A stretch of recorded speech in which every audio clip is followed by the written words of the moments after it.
नमस्कार दोस्तों, story audio book Mumbai channel में आपका स्वागत है। अगर आपको यह कहानी पसंद आती है तो चैनल को सब्सक्राइब करें। तो चलिए शुरू करते हैं।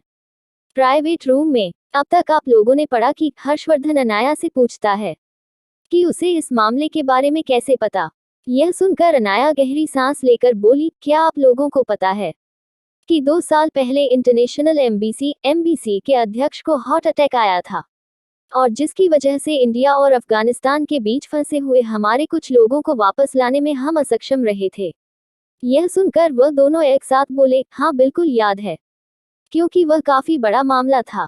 उतना ही नहीं, उस वक्त हालात इतने खराब हो चुके थे कि शहर में दंगे भी शुरू हो चुके थे और इंटरनेशनल वॉर की सिचुएशन बन चुकी थी, और आकाश जिंदल भी जंग की तैयारी भी कर चुका था और लोगों की मदद के लिए भी उसने काफी कोशिश की थी। तभी वो दोनों बोले, हाँ यह मामला हमें बहुत अच्छे से याद है। तो अनाया एक गहरी सांस लेकर बोली, इसमें जिस अध्यक्ष को हार्ट अटैक आया था वह कोई नेचुरल हार्ट अटैक नहीं था, उसे भी यही इंजेक्शन दिया गया था, और यह काम दुश्मन देश की एजेंसी का था, क्योंकि उन्हें पता था कि अगर वह अध्यक्ष जिंदा रहा तो वह अपने लोगों को बचा लेगा और अफगानिस्तान के साथ सुलह संबंध कर लेगा है, जिसकी वजह से दुश्मन देश के वेपन की डील अटकी हुई थी, और यह डील बहुत ज्यादा बड़ी थी। इसीलिए उन लोगों ने एक चालाकी भरा काम किया। किसी देश में करप्ट इंसान को ढूंढना कोई बड़ी बात नहीं है। उसने करप्ट ऑफिसर को ढूंढा जो बहुत ऊंची पोस्ट पर हो, और उसके साथ मिलकर उसे अध्यक्ष को मार डाला, जिसकी वजह से वह करार टूट गया और हमारे काफी इंडियन सिटीजन को प्रॉब्लम का सामना करना पड़ा। वही यह सुनकर तो हर्षवर्धन और आकाश दोनों की ही आंखें बड़ी हो गई, क्योंकि इतने बड़े मामले के बारे में उन दोनों को पता ही नहीं था। वही आकाश जिंदल के मुंह से अनायास ही निकल गया, तुम्हें इस बारे में कैसे पता। यह सुनकर अनाया की आंखें छोटी हो गई, क्योंकि वह उसका निजी मामला था। लेकिन जब उसने अपने हस्बैंड की ओर देखा तो उसने हर्षवर्धन की आंखों में भी यही सवाल देखा। इसीलिए वह बिना भाव के हर्षवर्धन की ओर देखकर बोली, मैं वही इंसान हूँ जिसने उस अध्यक्ष की ऑटोप्सी की थी, क्योंकि यह मामला बहुत बड़ा था और काफी क्रिटिकल सिचुएशन थी। इसीलिए नेशनल एजेंसी की ओर से मुझे रिक्वेस्ट आई थी, और इत्तेफाक से मैं उसे वक्त इस कंट्री में थी, तो मैंने ही उसकी ऑटोप्सी की थी। इसीलिए मुझे इस बारे में पता है, और देश की सुरक्षा और देश में ज्यादा दंगे ना हो, इसीलिए इस मामले को वही दबा दिया गया। हालांकि मर्डर की इस मेथड के बारे में ज्यादा लोग नहीं जानते, क्योंकि यह काफी ट्रिकी और काफी कॉम्प्लिकेटेड मेथड है। इसमें हर चीज की मात्रा एग्जैक्ट पक्की होनी चाहिए। कितने वक्त में वैक्स पिघलेगा, कितनी मात्रा में लिक्विड ऑक्सीजन चाहिए, कहाँ ब्लॉकेज होना चाहिए जिसकी वजह से हार्ट अटैक की संभावना ज्यादा होती है, यह सारी चीज कैलकुलेट करनी पड़ती है। और यह कोई आम किलर्स या फिर गैंग का काम नहीं है। जिसने भी यह किया है वह काफी एजुकेटेड इंसान है। अनाया की पूरी बात सुनकर जहां आकाश जिंदल के दिल में एक डर सा बैठ गया था, क्योंकि कहने को यह एक वेपन ही था जिसके बारे में उसने आज तक सुना भी नहीं था। वही हर्षवर्धन को इस बारे में ज्यादा फर्क नहीं पड़ा, क्योंकि उसने इस बारे में सुना था। उसने ऐसी कई मेथड के बारे में अंडरवर्ल्ड में सुना है जिसे लोगों की जान ली जाती है और दूसरे इंसान को कानों कान खबर तक नहीं पहुंचती, इसलिए वह काफी शांत है। आकाश जिंदल थोड़ी डरी हुई और परेशान आवाज में बोला, तो क्या हमें भाई की सिक्योरिटी बढ़ानी चाहिए। अनाया एक गहरी सांस लेकर बोली, मेरा सजेशन है तुम दुश्मन को जल्द से जल्द ढूंढ लो। भले ही तुम उसे एक्सपोज ना करो, लेकिन तुम्हें पता होना चाहिए कि कौन दुश्मन है और कौन दोस्त है, क्योंकि इतनी बारीक तरीके से वार तो सिर्फ भेड़ की खाल में छुपा हुआ भेड़िया ही कर सकता है। जिसने भी यह सब कुछ किया है जरूर वह तुम्हारे परिवार के बहुत करीब है, क्योंकि हर्षद जिंदल यहाँ एडमिट है। यह बात बहुत कम लोगों को पता है, यहाँ तक कि उसकी ओपन हार्ट सर्जरी हुई है। यह चीज उस इंसान को पता थी, इसीलिए उसने इस तरीके का इस्तेमाल किया। तुम्हें सावधान रहने की जरूरत है और कम से कम लोगों पर यकीन करने की जरूरत है। यह सुनकर आकाश जिंदगी समझ गया कि उसे क्या करना है, और उसे आश्चर्य हो रहा था कि इस छोटी दिख रही लड़की उससे कहीं ज्यादा समझदार और काबिल है। उसे पता नहीं क्यों, लेकिन अनाया के साथ एक अपनेपन का एहसास हो रहा था। वह अनाया को विनम्र भाव से रिक्वेस्ट करते हुए बोला, क्या आप आगे भी मेरे भाई का इलाज कर सकती है। आपको जो चाहिए मैं दे दूंगा, आप चाहे उतनी पेमेंट मिलेगी या फिर आप जो कुछ भी कहेंगे मैं करूंगा। उसकी बात सुनकर अनाया की आंखें छोटी हो गई, वहीं हर्षवर्धन की आंखें भी कठोर हो गई। वो है एक गंभीर आवाज में बोला, क्या तुम्हें देखकर लगता है कि मुझे पैसे की जरूरत है? आकाश जिंदल की आंखें आश्चर्य अविश्वास से बड़ी हो जाती है और वह अनायासी बोलता है, मैं तुम्हें नहीं, मैं मैडम को ऑफर दे रहा हूँ। तुम्हें भला कौन पैसों की ऑफर दे सकता है? यह सुनकर हर्षवर्धन आंखें छोटी करते हुए अनाया को कमर से पकड़ते हुए अपनी ओर खींचकर थोड़ी गंभीर आवाज में बोला, तो मैं भी यही कह रहा हूँ कि मुझे या फिर मेरी बीवी को तुम्हारे पैसों की जरूरत नहीं है। यह सुनते ही आकाश जिंदल की आंखें बड़ी हो जाती है और उसके मुंह से निकल जाता है, क्या तुम्हारी बीवी? क्या तुम मेरे साथ कोई मजाक कर रहे हो? तुमने शादी कब कर ली और किसी को पता भी नहीं चला? साफ साफ बताओ बात क्या है? तभी हर्षवर्धन थोड़ी गंभीर आवाज में बोला, यह मेरी बीवी है, लेकिन तुम्हारे लिए अच्छा होगा कि इस बारे में किसी को पता ना चले। और हाँ, यह तुम्हारे भाई का इलाज करेगी या नहीं, यह उसकी चॉइस होगी ना कि तुम्हारी। वही आकाश जिंदल भी समझ गया कि हर्षवर्धन कहना क्या चाहता है। तो अनाया एक गहरी सांस लेकर बोली, मैं ऐसे ही घर से निकाल कर पेशेंट को देखने के लिए नहीं आ सकती। मेरी भी अपनी कुछ पर्सनल प्रॉब्लम है, लेकिन हाँ, जब भी मौका मिलेगा मैं उसकी हेल्थ चेक करने के लिए आ जाऊंगी। लेकिन ध्यान रखना, मेरी पहचान बाहर नहीं आनी चाहिए। और कोई पूछे कि किसने ऑपरेशन किया है, तो बोल देना कि डॉक्टर एना ने ऑपरेशन परफॉर्म किया है। यह सुन आकाश जिंदल सदमे में चला गया। भला डॉक्टर एना को कौन नहीं जानती? अभी वो सदमे में ही था। तभी हर्षवर्धन उसकी बात में आगे जोड़ते हुए बोला, और अगर यह कोई पूछे कि तुमने डॉक्टर अनाया से कांटेक्ट संपर्क कैसे किया, तो बोल देना कि मैं डॉक्टर एना को लेकर आया था। उसके बाद तुमसे कोई सवाल नहीं पूछेगा। वही आकाश जिंदल समझ गया कि बात जितनी सिंपल दिख रही है उतनी सिंपल नहीं है, मामला काफी ज्यादा कॉम्प्लिकेटेड है। इसीलिए वह ज्यादा कुछ नहीं बोलता। तो इस बात से खुश हो गया था कि अनाया उसके भाई का इलाज करने के लिए मान गई है। क्या आगे चलकर अनाया और जिंदल खानदान का रिश्ता अच्छा लगा? और हर्षवर्धन और अनाया का सच जानकर आकाश जिंदल क्या करेगा? कार के अंदर दूसरी ओर जैसे ही वह लोग वहां से निकलते हैं, तो हर्षवर्धन कार में ही अनाया को अपनी गोद में बिठाते हुए किस करने लगता है। वह कब से ही अनाया को पागलों की तरह प्यार करना चाहता था, लेकिन उसने खुद पर कंट्रोल किया हुआ था। एक तो अनाया की थकान, ऊपर से आसपास की पब्लिक। लेकिन कार में उसे वह मौका मिल गया अनाया के साथ शरारत करने का। अनाया भी उसे रोकती नहीं है, क्योंकि उसे भी हर्षवर्धन की करीबी चाहिए थी। जब से वह कपूर मेंशन में गई थी, उसे हर्षवर्धन के नजदीक जाने का मौका नहीं मिला था। इसीलिए वह दोनों पागलों की तरह एक दूसरे को चूम रहे थे। थोड़ी ही देर में हर्षवर्धन ने कार के पीछे का एरिया बेड की तरह फ्लैट कर लिया और वह उसे बिस्तर पर लेटाते हुए पागलों की तरह उसे चूमने लगा। कार का पार्टीशन तो हमेशा की तरह पहले ही ऊपर था, जिसकी वजह से पीछे क्या हो रहा था वह ड्राइवर को पता नहीं चल रहा था। कार का एक बड़ा सा काफिला कपूर मेंशन की ओर बढ़ रहा था, लेकिन कार के अंदर हर्षवर्धन और अनाया बस अपने अंदर ही खोए हुए थे। हर्षवर्धन अनाया को बेदर्दी से चूमते हुए उसके गर्दन से नीचे तक आ चुका था और उसका हाथ अनाया की बॉडी को एक्सप्लोरर कर रहा था। अनाया भी लंबी लंबी आह भर रही थी। वह दोनों ही जानते थे कि वह अभी आगे नहीं बढ़ सकते, क्योंकि अनाया को किसी भी हालत में आज वापस लौटना था। लेकिन हर्षवर्धन अभी भी खुद को सेटिस्फाई महसूस नहीं कर रहा था, इसलिए वह अनाया के उभारों को बाइट करते हुए कर्कश आवाज में बोला, बीवी, कब हम एक दूसरे को बिना किसी परेशानी के करीब आ पाएंगे? अनाया भी लंबी लंबी सांस लेकर मुस्कुराकर बोली, बहुत जल्द हर्ष, ज्यादा वक्त नहीं है, उसके बाद मैं तुम्हारे पास ही आ जाऊंगी, तुम चिंता मत करो। हर्षवर्धन भी उसकी गर्दन में चेहरा छुपाते हुए गंभीर आवाज में बोला, आई मिस यू बेबी, मुझे तुम्हारी जरूरत है और तुम्हारा वह बेखौफ अंदाज बहुत ज्यादा याद आता है। वापस आ जाओ मेरे पास बच्चा। यह कहते हुआ उसकी आवाज लड़खड़ा गई। अनाया भी उसका अकेलापन महसूस कर पा रही थी। वह फिर उससे कम अकेली नहीं थी। उसके अंदर भी एक टीसी उठी।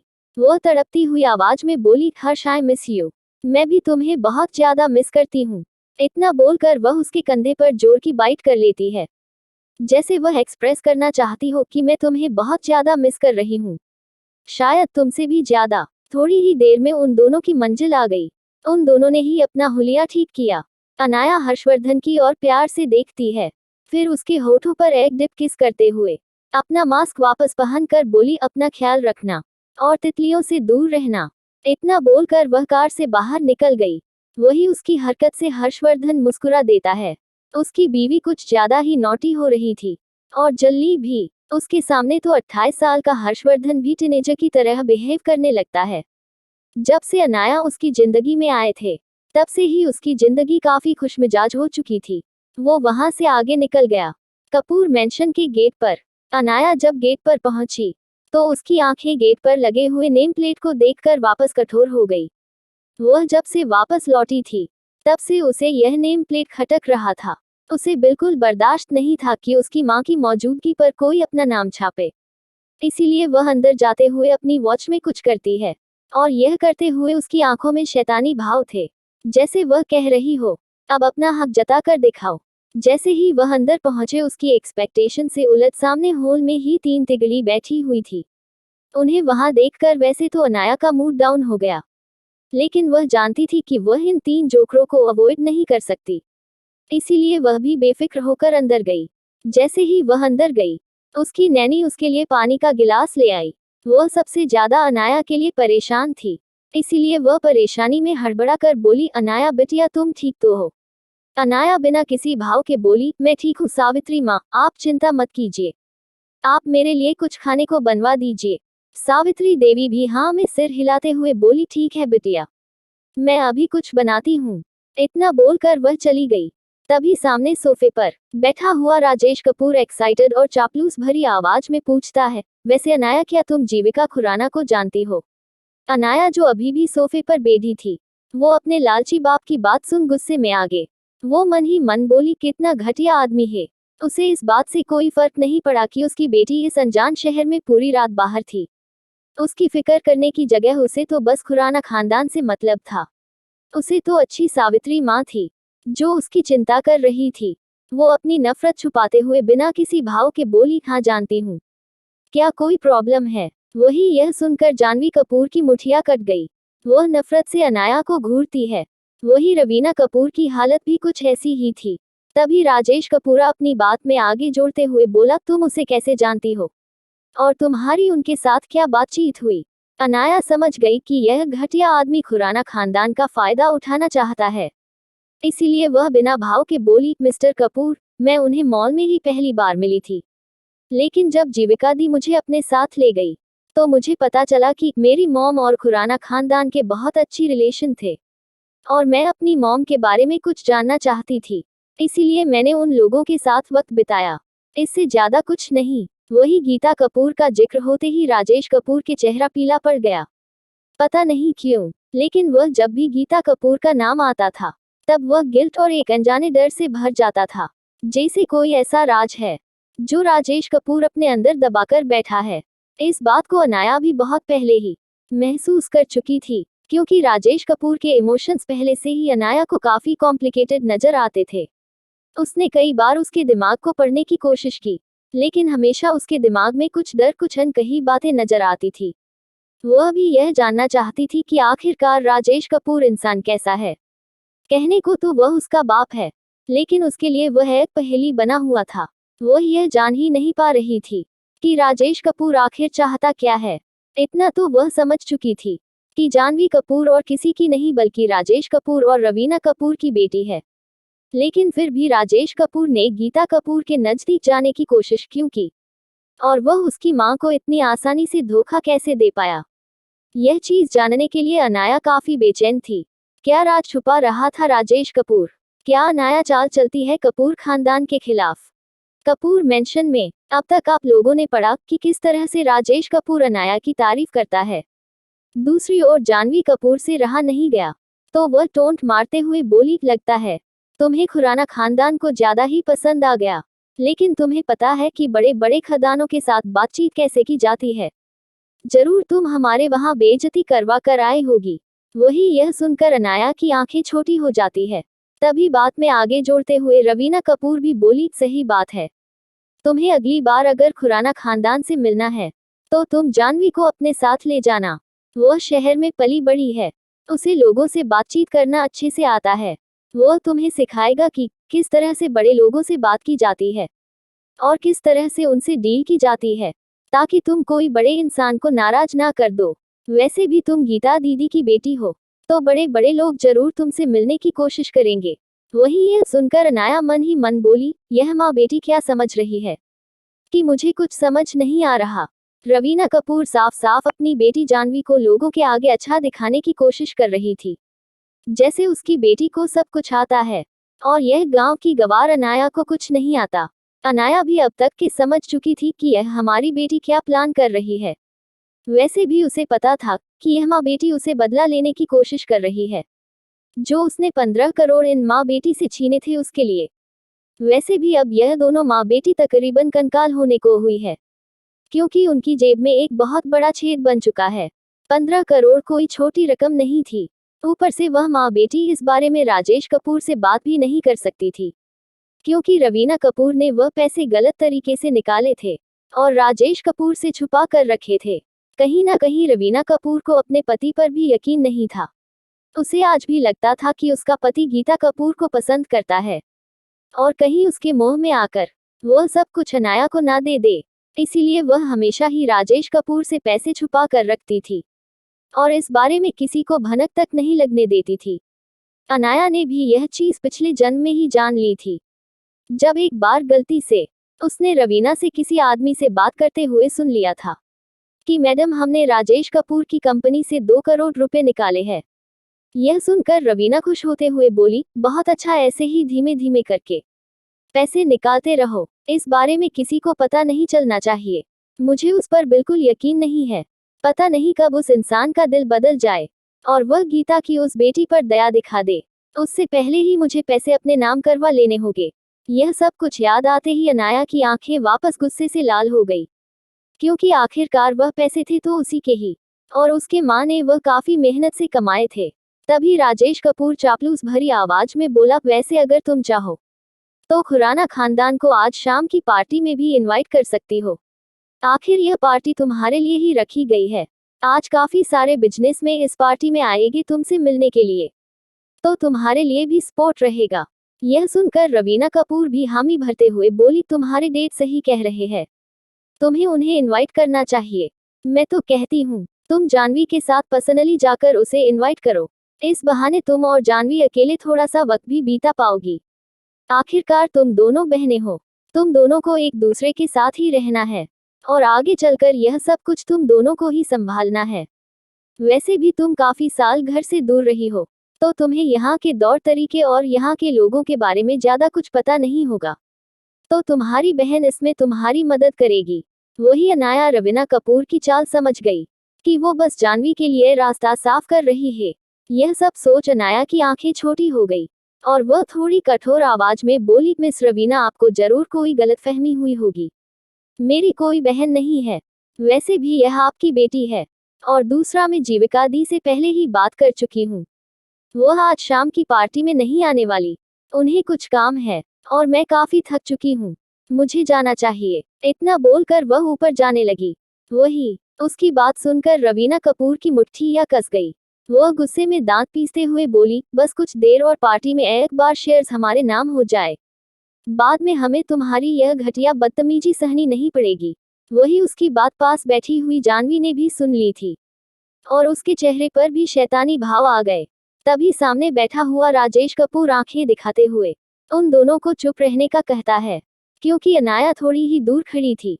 उन दोनों को नहीं पता था कि मेडिटेशन की वजह से अनाया की सुनने की ताकत कुछ ज्यादा ही अच्छी थी। उसने साफ साफ यह सुन लिया था, और यह सुनते हुए उसके चेहरे पर एक शैतानी भाव था। वह समझ गई थी कि जरूर इन 3 तिगड़ा ने उसकी जायदाद छीनने का कोई प्लान किया है, और उसे अब सावधान हो जाना चाहिए। यही सोचते हुए वह ऊपर कमरे में चली गई। वहीं उसके जाते ही जीविका दांत पीसकर मुठिया करते हुए बोली, इस घटिया लड़की को वह खुराना खानदान इतना पसंद क्यों करता है?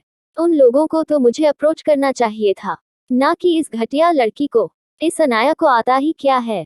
तभी रवीना भी उसकी बात में हामी भरते हुए बोली, सही बात है, उसे गांव की गवार को आता ही क्या है? वैसे भी तुम्हें आज उसके साथ मॉल में ही रुक जाना चाहिए था, तो तुम भी उसके साथ खुराना खानदान में जा पाती और उनसे अच्छे कनेक्शन बना पाती। वैसे भी तुम्हें खुराना खानदान की मदद से फिर वह में काफी अच्छा रोल मिल जाता, क्योंकि देश की सबसे बड़ी एंटरटेनमेंट कंपनी उन्हीं के पास है। वहीं उन दोनों की बात सुनकर राजेश कपूर की भी आंखें लालच से भर गई। वह भी कहीं ना कहीं यही चाहता था कि जाह्नवी कपूर ही बड़े बड़े लोगों से कनेक्शन बनाए ताकि उसकी कंपनी को प्रॉफिट हो। जहां तक उसने अनाया के नेचर को ऑब्जर्व किया था, वह उसके लिए कोई प्रॉफिट नहीं लाने वाली थी। क्या इन लोगों से अनाया खुद को बचा पाएगा? क्या आगे चलकर क्या नए कदम उठाएगा? अगर आपको अगला एपिसोड चाहिए तो लाइक करें, कमेंट करें और चैनल को सब्सक्राइब करें।